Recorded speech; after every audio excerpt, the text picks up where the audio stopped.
Hello, Professor. This is my submission for Basher-Bennion tree. I am starting with the main function here.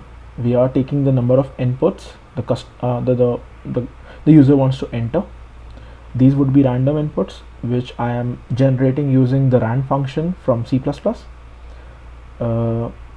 that, I am displaying the inputs, whatever the user has input. All this user's input would be unique. I'm making sure that here, yeah, and after that I'm using quicksort to sort the user inputs. I have implemented the code for the same. This is using divide and conquer rule, and coming back to the Bunyan part of this.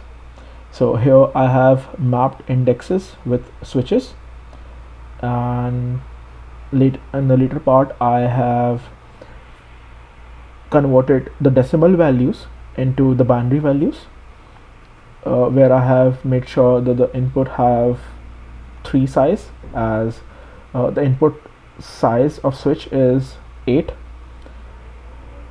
After that I am running a loop so that I work on all the inputs by the users, and I generate path for each and every one of them. So this is from input starting from layer 1. I'm going to show the implementation for the same. Okay, yeah, so here it is for layer 1.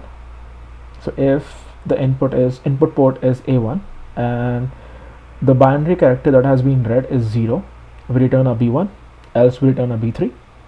If the input port is A2 and the binary character read is 0, we return a B2, or if it's a 1, then we return a B4. Similarly for A3, A4, and we would return whatever the output for the initial port would be back to the path. Yeah, and we will be passing the same value to the next layer. So similarly, I have the function for B2C. Let me show that to you.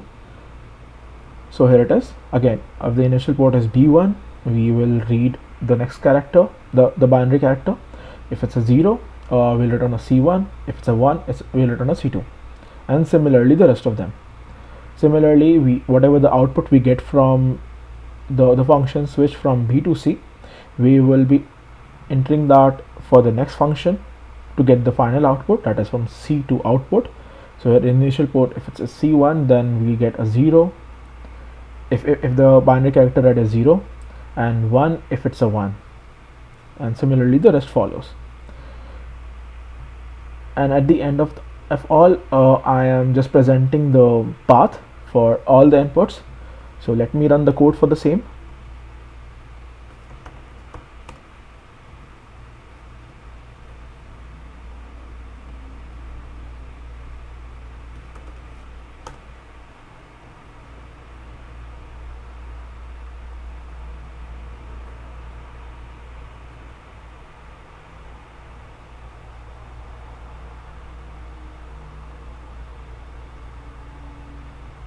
Yep.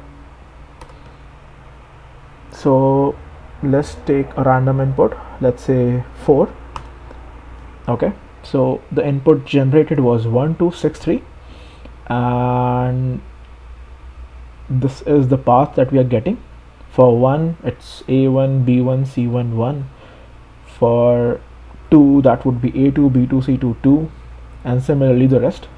I have taken a couple of examples at my end to make sure that the output is right. Just to make sure that the input is random, I'm going to run the code again. So here the input was 1263, and if I run it again, it would be different for sure.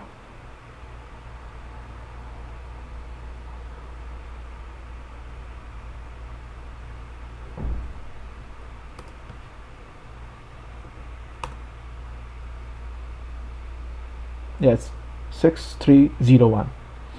Yes. So for a 16 into 16 network, I have written the code a little, which is a little modified. That's it.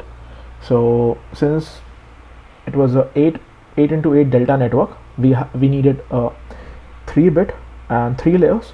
For a 16 into 16 delta network, we'll need 4-bit and 4 layers. So the most of the part of the code remains same. Here we have now, I mean, we are allowing the user to input 16 numbers,